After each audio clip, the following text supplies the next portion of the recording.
안녕하세요. 팟캐스트 알더밥입니다. 반갑습니다. 반갑습니다. 네. 반갑습니다. 네, 저는 알더밥에서 진행과 건강 파트를 책임지는 청담인 한의원 원장 안상원입니다. 안녕하세요. 저는 강정구의 피자 생각 강정구 대표입니다. 안녕하세요. 저는 홍대에서 루블랑과 에큘리라는 레스토랑 운영하고 있는 신민섭입니다. 네, 저희 오늘 알더밥에서는요, 우리 연남동의 에큘리, 그다음에 홍대의 루블랑입니다. 루블랑 네. 두 군데 그 레스토랑을 운영하시는 신민섭 오노 셰프님 모시고요. 앞으로 3편에 걸쳐서 우리 그 소세지 이야기를 한번 재밌게 좀 나눠보도록 하겠습니다. 네. 자, 본격적인 방송 들어가기 전에요. 우리 가족분들 후기 소개시켜 드릴게요. 자바리님, 참치 해동법을 여쭤봤더니 번호를 알려주셔서 전화하니 쿠마님이 매장함 오이소 보여드릴게 하셔서 바로 날짜 잡고 회사 반차를 쓰고 찾아가셨습니다. 아, 이 참치 해동법 배우시러 회사 반차 쓰실 정도면 대단하신데요. 일반인이지만 음식에 상당히 그 열정이 있으신 것 같아요. 가자마자 냉동 참치를 꺼내시며 직접 해동하는 걸 보여주시며 1,000만 원짜리 강의를 해주셨습니다. 크크. 배운 거 그대로 명절에 가족들에게 해줬더니 다들 기절하네요. 1,000만 원 갚으러 후기도 자주 쓰고 쿠마도 자주 방문해야 되겠습니다. 이 정도면 일반인은 아닌 것 같아요. 아니 회사 반차 내시고 갔는데 와. 일식집 회사 이 아니에요? 쿠마님이 항상 하시는 얘기가 이 참치는 그 해동 기술이 가장 중요하다라고 이렇게 얘기를 하셨는데 아주 좋은 거 배우셨네요. 자, 무여산더님 어디서 사면 될까요? 좌표 좀 공유해 주세요 하고 댓글 달으셨고요. 자바리님이 전 주로 파인 튜나, 바른씨 튜나잇 이용하고 있습니다. 튜나잇은 네이버 카페에서 공동 구매 형식으로 이용하는 곳이고요. 또 다른 사이트들은 주문하는 곳입니다. 아마 이 일반인들도 이 냉동 참치를 구매해서 이렇게 집에서 해동해서 좀 드시나 봐요. 네, 아, 저도 몇 번 사고 그러셨어요? 네. 저도 개인적으로 이 소주 안주에 참치 아주 좋아합니다. 시켜 먹는 것보다 이렇게 네. 사서 해동시켜서 먹는 게 훨씬 싸거든요. 그렇겠죠. 네, 근데 양도 많고. 사실은 뭐 해동도 잘 해야 되고 또 그거를 또 잘라야 되고 네. 손이 좀 가겠지만은 네. 그래도 가성비로 따지면은 직접 한번 해 드시는 것도 좋을 것 같네요. 자, 무야산다님 대구편 후기입니다. 설 전이라 그런지 대구값이 하다다 해서 중국산 대구 한 마리 사서 통수육 해 먹었습니다. 길이가 한 60cm 되는군요. 얇은 소금에 절여 냉동실에. 물론 소금은 물에 씻어서 볶았습니다. 아우, 대구 볼살 그리고 울대살 가성비 짱입니다. 대가리뼈는 수육물에 넣고 푹 끓이니까 곰탕 같더군요. 새해도 복 많이 받으십시오. 감사합니다. 감사합니다. 자, 우리 그 신민섭 셰프님이 그 별명이요 서울대 소세지입니다. 서울대 소세지. 왜 서울대 소세지라고 하냐면 우리 그 합정동의 동무밥상 윤정철 조리사님이 우리 그 신민섭 셰프님이 서울대를 졸업하셨는데 소세지를 만드신다고 해서 서울대 소세지라고 이렇게 별명을 지어주셨는데요. 네. 우리 신민섭 셰프님 그 좋은 대학 나오셔서 지금 음식 만드시고 또 음식 중에서도 이제 이런 그 유럽식 수제 소세지를 만드시는 그런 스토리들이 네. 좀 궁금합니다. 네. 먼저 우리 본인 얘기 좀 한번 들려주시죠. 네. 저는 이제 아까도 원장님께서 미리 말씀 주셨지만 서울대학교를 졸업을 했고요. 와우. 아니 네, 뒷모드로 들어가신 거 아니에요? 뒷모드는? 잔디라도 좀 깔았어야 되는데. 네, 무슨 과 졸업하셨어요? 저는 서울대학교 소비자동학과 졸업. 서울대 소비자. 뒷문은 관악산 뒤로 가야 돼. 아, 너무 힘들어요. 네, 소비자 아동학과 터집니다. 졸업하시고. 네.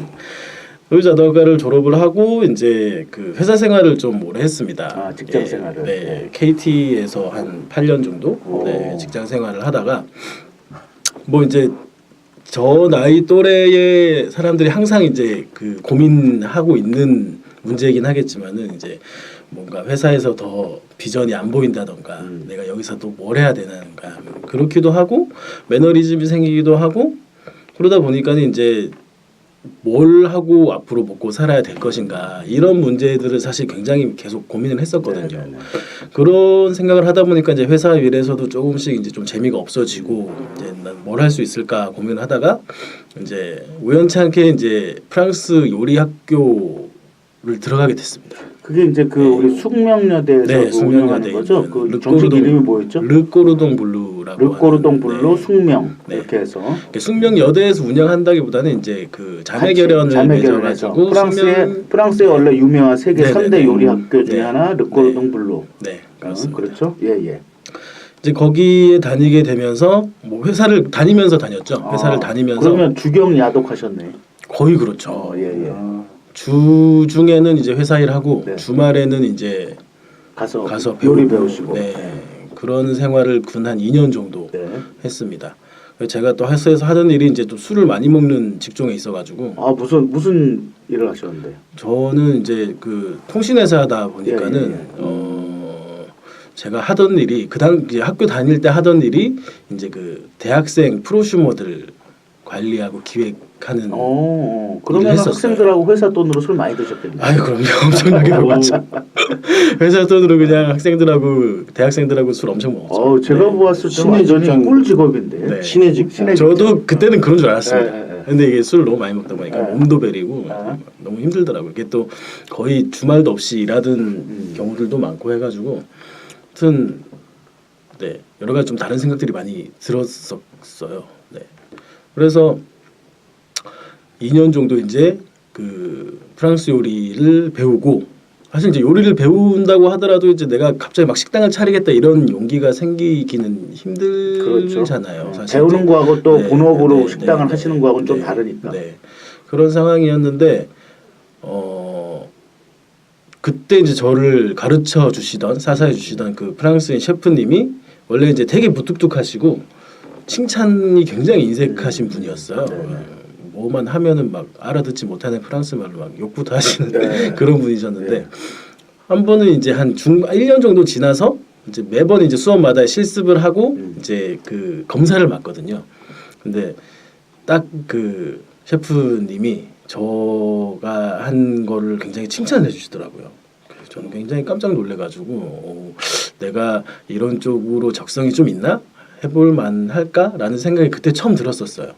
네. 그러다가 이제 좀 우연찮게 좋은 기회가 와서 그 회사를 이제 그만두고 이제 홍대에 이제 루블랑이라는 레스토랑을 2014년도에 오픈을 하게 됐었습니다. 근데 2014년도에 홍대에서 루블랑 레스토랑 오픈하셨을 때 처음엔 좀 많이 어려우셨대요. 굉장히 어려웠습니다. 예. 왜냐하면은 제가 뭐 사실 뭐 기라성 같이 요리하시는 선배님들도 많이 계시지만은 저 같은 경우는 그냥 뭐 회사 다니다가 취미로 이제 요리를 시작하게 된 케이스였고 뭐 업장을 운영하는 거에 대해서는 정말 1도 모르는 그런 바보였기 때문에 그렇다고 제가 막 그 회사를 그만두고 막 다른 레스토랑에 들어가서 막 막내로 일하기에는 나이도 좀 나이가 많고 좀 있으시고 그렇게 받아줄 때도 사실 없고 해가지고 그냥 정말 용기 내서 어떻게 한번 해보면 뭐 어떻게든 되겠지. 맨땅에 박치기.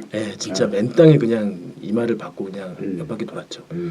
그래서 하다 보니까 정말 이게 말같이 되지 않더라고요. 그래서 거의 한 2년 정도는 정말 엄청 고생을 했습니다. 네. 그래서 뭐 재료를 손질하는 거나 뭐 음식을 하는 거에 있어서는 그렇겠지만 이게 가게를 운영하다 보면은 그냥 요리를 만드는 거랑 좀 또 다르더라고요. 그렇죠. 네. 이제 가게에서 이제 상품으로서의 음식 요리를 만든다는 게 어떤 건지 이제 정말 그때 두드려 맞아가면서 많이 배웠었죠. 네.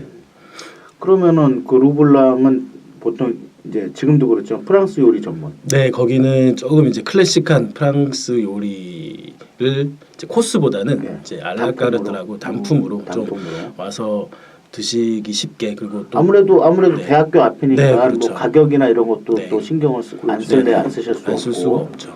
그래서 이제 프랑스 요리를 이제 단품으로 하시다가 네, 연남동에 또 에큘리로 오픈하셨어요. 네네. 그죠? 네. 그 어떤 컨셉이 약간 다른가요? 네, 컨셉은 이제 완전히 좀 다른 스타일이고요. 이제 루블랑에서도 이제 단품 메뉴로서 계속 메뉴를 개발하고 손님들을 상대해보고 하다 보니까는 사실 저희가 좀 육류를 많이 소비하는 형태의 메뉴들을 많이 했었어요. 네네네. 그러다 보니까는 이게 육류를 가지고 또 뭐 재밌게 해볼 수 있는 그런 게 없을까 이게 고민을 하다가 이제 이런 육가공품, 소세지나 뭐 햄이나 이런 것들에 대해서 좀 관심이 가게 되더라고요. 그래서 이제 한 작년 초쯤에 그 한국에 있는 이제 소세지 공장에 한 2달 정도 가서 네. 거기 어디예요? 그 고덕동에 있는 네. 그 메츠거라이라고 네. 네. 그런 이제 소세지 공장에 가서 2달 동안 배우다가 음. 왔습니다. 그 소세지를 만들거나 하는 기본적인 육가공 식품 만드는 기술들을 이제 좀 눈으로 보고 직접 이제 만들기도 해보고 그런 과정을 좀 거치고 좀 이제 뭐 서적이나 아니면 외국에 나가서 좀 경험도 해보고 이제 한국에서도 좀 너무 단일화된 편협화된 그런 육가공품들이 많은 시장이라서 여기서 좀 다양성을 줄 수 있는 방향으로 해보면 어떨까라고 생각을 해서 시작을 하게 됐습니다. 네, 그 저희가 이제 요번 편, 다음 편 또 그 다음 편까지 해서 네. 이 소세지 이야기들을 한번 우리 홍대 루블랑과 연남동 에큘리를 운영하시고 있는 신민섭 오너 셰프님하고 이야기를 좀 나눠볼까 하는데요. 우리 강정구 피자의 강정구 대표님, 네. 소세지 하면 뭐 생각나는 추억이나 에피소드 같은 거 있으세요? 소세지는요. 네. 어렸을 때 네. 도시락에 나오는 소세지. 네. 분홍 소세지. 네. 아, 분홍 소세지. 이걸 하나 먹으면 요새도 백반집에 가면 나오잖아요. 그렇죠, 그렇죠. 그렇죠. 네. 아, 그러면 든든하게 먹었다 이런 느낌이 옛날 생각도 나고. 그 뭐 좋죠. 저도 마찬가지예요. 우리 그 제가 초등학교 다닐 때는 이제 날이 추워지면 네. 그 교실 안에서 이 난로를 폈습니다. 그 난로를 피면 이제 학생들이 1, 2교시 끝나면 그 난로 위에다가 이제 도시락을 서로 올려놓고 그렇죠. 그 노란 도시락. 이제 또 맨 밑에 깔려 있는 도시락이 계속 있으면 이게 타니까 중간 중간 이제 바꿔줘야 돼요. 도시락을 딱 열었을 때 그 분홍색 그 소세지가 있는 집은 그래도 조금 살던지 그 도시락 안에 맨 그 멸치볶음하고 김치. 계란 정도만 김치만 있으면 이제 조금 힘들었던 친구들 그런 추억도 있고요. 그러다가 이제 중학교 올라가면서 소세지가 좀 바뀌어요. 뭐 약간 그 비엔나 소세지. 비엔나 네. 소세지. 그래서 그런 소세지를 약간 볶아가지고 그 케첩에 찍어 먹던 네. 그렇죠. 그런 문어 어떤- 모양으로 잘라가지고 이게 볶아 먹는. 그렇죠. 문어 모양으로 잘라서 볶아 먹기도 하고 네. 그랬던 기억이 나는데요. 자, 우리 소세지의 정의를 우리 신민섭 셰프님 한번 좀 정의를 내려주시면 어떨까요? 네, 사실 소세지라고 하면은 이제 흔히 떠올리시는 이미지가 있잖아요. 네. 뭐 그건데 사실은 좀 더 복합적으로 봤을 때는 이제 그 고기를 가지고 여러 가지 재료들을 가지고 혼합시킨 육류 가공품이라고 할 수 있습니다. 네. 그러니까 일반적으로는 이제 보존을 위한 게 최우선의 목적이죠. 보존을 위한 게 최우선의 목적이고 두 번째는 이제 많이 소비가 되지 않는 그 육류 부위들을 소비하기 위해서 이제 개발된 그런 방법 중에 하나고요. 보존을 위해서 염장된 고기나 아니면 우리가 잘 먹지 않은 내장류들 이런 것들을 그 동물의 창자 같은 케이싱에 넣어가지고 만드는 육류 가공품이라고 이제 정의를 내릴 수 있겠습니다. 그러니까 케이싱에 따라서 종류가 많이 틀려지는 것 같아요. 네, 케이싱에 따라서도 그렇고 들어가는 고기에 따라서도 그렇고 뭐 들어간 향신료에 따라서도 종류가 많이 달라지죠. 그러니까 이게 그 저도 역사를 좀 찾아보니까 네. 우리가 아주 오래 전부터 육류를 먹었죠. 네. 소도 잡고 돼지도 잡고 뭐 양도 잡고. 근데 항상 그 보존이 문제였었고 네. 어떻게 보존을 해서 이거를 좀 그 고기를 잡기 어려울 때까지도 고기를 좀 먹을 수 있을까 이런 그 보존 기술을 생각하다가 또는 그냥 먹기 어려운 부위들을 네네. 좀 더 그 고기로 해서 좀 배를 부르게끔 먹을 수 있을까 하면서 이런 그 소세지에 대한 어떤 만드는 그 기법들이 좀 생겨났던 것 같고요. 네. 그 제가 찾아본 그 이 소세지의 기원과 역사를 보면요. 이 음식에 대한 보존법은 인류의 생존에 큰 영향을 미치는 문제였다는 거죠. 네. 그래서 이제 고대서부터 이 말린 육류나 내장을 사용해 왔는데 또 성서에서도 이제 기원전 8,000년경에 고대 도시 예리코의 무덤에서도 말린 양고기가 발견됐다고 하고요. 또 기원전 이 1000년경에 호머의 소설 오디세이에서는 결투장 승리의 포상으로 소세지와 같은 형태의 음식이 제공됐다라고 서술되어 있는 이야기가 있습니다. 네네. 또 로마 시대 요리서에는요 소세지에 대한 기술이 있다라고 하고요. 현대의 염장법이나 육류를 절이는 방법과 유사하다고 하고 또 12세기 들어 유럽 국가에서 도축을 국가에서 관리 감독하기 시작하면서 이 머리나 간, 내장류들의 처리를 위해 이 여러 가지 이제 기법들이 생겨났다. 네. 또 1800년대에 들어오면서 이제 아마 전쟁이 많았기 때문에 이런 그 전쟁 중에 군인들이 갖고 다니면서 먹을 수 있는 네. 그런 보존 음식들을 개발을 하면서 이 소세지를 비롯한 육 가공품들이 만들어지기 시작했다. 그러니까 거의 우리 인류의 역사와 현재까지도 역사와 그죠? 긴밀한 관련이 네. 있죠. 네. 네. 그 소세지는 뭐 뗄래야 뗄 수 없는 네. 그런 관계. 이거 제가 봤을 때 뭐 거의 두꺼운 책 한 권 정도 나올 만한 그런 스토리가 있을 것 같습니다. 네, 저도 찾아보다 그죠? 보니까는 뭐 거의 논문급으로 이제 이런 기술들이 나오더라고요. 자, 실제로 이 소세지의 그 제조라든지 네. 분류 같은 것들은 어떻게 그 우리 알더버 가족분들이 소세지 먹으면서도 아 이게 이렇게 만들어지는구나 네. 알 수 있을까요? 네, 기본적으로 소세지를 제조하는 걸 설명드리기 전에 이제 간단하게 먼저 이제 그 소세지의 분쇄 방식에 대해서 분류를 먼저 말씀드리면 네네네. 이제 한국말로 하면 좀 이상하긴 한데 네. 좀 조분쇄 소세지라는 형태의 그런 소세지가 있어요. 네. 이거는 그냥 고기를 기본적으로 갈아서 네. 만드는 그 소세지라고 보시면 되고요. 네. 이거와 이제 좀 상반되는 것이 이제 유화 소세지, 에멀전 타입 소세지라고 하는 건데, 네네. 요거는 이제 그 3000 rpm 이상의 그냥 엄청 강력한 그런 세절기가 있어요. 네. 이걸 이제 사이런 커터라고 하는데 이 사이런 커터를 통해 가지고 그 육류의 금속류를 절단해서 이제 육류의 지방과 원료육을 이제 혼합시켜 가지고 거의 그럼 크림처럼 만드는 그러니까 아주 그런 게 잘게. 있어요. 그죠? 아주 잘게. 잘 입자가 거의 입자가. 없죠. 네, 거의 그냥 밀가루 반죽처럼. 네, 밀가루 밀가루 반죽처럼. 반죽처럼 고기 반죽이 되는 예, 거예요. 예, 예. 고기 반죽. 그래서 보통 우리가 마트에서 쉽게 찾아서 먹는 그런 소세지들은 네. 거의 100% 이런 유화 소세지라고 보시면 돼요. 네. 이렇게 유화를 해놓고 익혀서 먹으면 굉장히 뽀득뽀득 뭐 SM 뽀득처럼 이제 뽀득뽀득한 식감을 이제 강조하는 네. 그런 소세지들이 있지 예, 예, 않습니까? 예. 그런 소세지들이 대부분 이제 유화 소세지의 형태라고 보시면 될 것 같아요. 그게 보통 예. 소세지랑 네. 햄이랑 두 가지 제형을 많이 쓰잖아요. 네네. 근데 만드는 방법 형태는 네, 맛은 안에 내용물은 비슷한 것 같은데 네. 맞습니다. 어떤 거는 햄이라고 하고 네. 이게 케이싱 차이인가요? 이게 이제 소세지의 형태를 저희가 흔히 생각하는 그 형태, 형태. 네, 그죠? 고구에 우리 따라서 길쭉한. 들어간 것도 예. 있고 사실은 소세지랑 햄은 비슷하죠. 네, 그렇죠. 가공된 햄, 스팸이나 이런 것들은 사실 들어가는 원료육이나 뭐 그런 비율이나 이런 것들 비슷합니다. 비슷한데, 네, 모양과 맛. 네, 모양과 그런 것들 때문에 케이싱. 사실 이제 케이싱. 좀 그런 기록들을 찾아보면은 예. 소세지라는 이제 의미 자체를 좀 더 넓게 보더라고요. 아 네, 소세지는 그냥 좀 단순히 넓은 것 그냥 같아요. 예, 네. 단순히 그냥 그 길쭉하게 매달려 있는 그런 소세지뿐만이 아니라 뭐 이렇게 몰드에 굳힌 것들까지 다 이제 소세지의 한 형태들로 이제 보는 경향들이 좀 소세지가 있었습니다. 원조고 네. 나머지는 퓨전이다. 그렇게 볼 수 그래서 있겠죠. 이게 네. 파생이 돼서 네, 네. 소세지 범주에 햄이 들어가 있다라고 볼 수 네, 있는 네, 거죠. 네. 아니, 왜냐하면 네, 예. 저도 이제 피자를 하면 피자 위에 그 소세지, 햄이나 페페로니 소세지 들어가 많이 있는데 들어가죠. 햄도 쓰잖아요. 네. 근데 이거를 누가 가르쳐 주는 사람이 없어요. 어디까지가 햄이고 음. 어디까지 소세지냐. 제 나름대로 이렇게 명칭을 정리를 하다 보니까 네, 네, 네. 이게 모양의 케이싱 차이인 것 같아요. 네, 사실 그게 제일 크죠. 네. 비닐이라든지 이렇게 사각 틀에 넣어서 하는 거는 햄이고 네. 뭐 별도 이제 케이싱 뭐 돈장이라든지 염장 뭐 양장이라든지 인공 케이싱에 네. 넣어서 이렇게 하면 하면은 소세지다. 소세지. 거의 뭐 그렇게 구분해도 될 것 같은데. 네. 그죠? 자, 이 염지라는 게 있습니다. 이 염지는 또 뭔가요?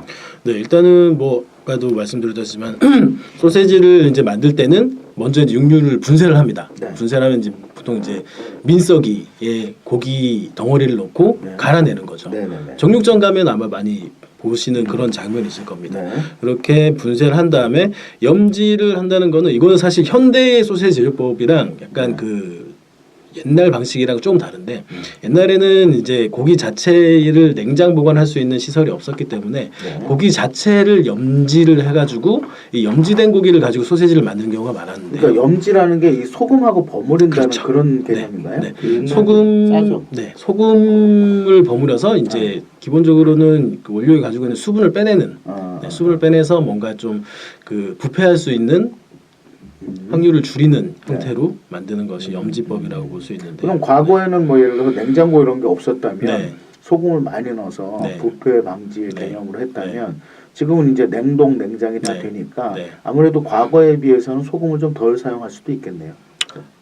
이제 만드는 스타일에 따라서 좀 다르죠. 만드는 스타일에 목적 따라서. 어떤 소세지를 만들 것인가에 따라서 다른데 기본적으로 염지육을 사용하는 것이 아니라 네. 분쇄를 한 이후에 이제 소금과 여러 가지 향신료들을 섞어서 예, 예. 뭐 반염지되는 형태로 만드는 경우들이 많습니다.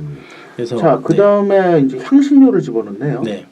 향신료는 이제 소세지가 가지고 있는 가장 큰 매력 중에 하나가 네. 저는 이 향신료라고 생각을 그래요? 하는데요. 예, 예. 왜냐하면 사실 원료육이나 이런 건 다 똑같잖아요. 그렇죠. 돼지고기나 우리 소고기나 뭐 스테이크 양고기나 먹을 때 뭐 그 고기나 이거를 뭐. 다 이제 갈아놨다 뿐이지. 예, 예. 근데 여기서 이제 맛을 정확하게 이제 정의를 해줄 수 있는 것들이 향신료. 라고 저는 생각을 합니다. 어떤 향신료가 얼만큼 들어가느냐에 따라서 이게 이 소세지가 되고 뭐 저 소세지가 되고 뭐 종류별로 몇 가지만 나눌 수 얘기해 주세요.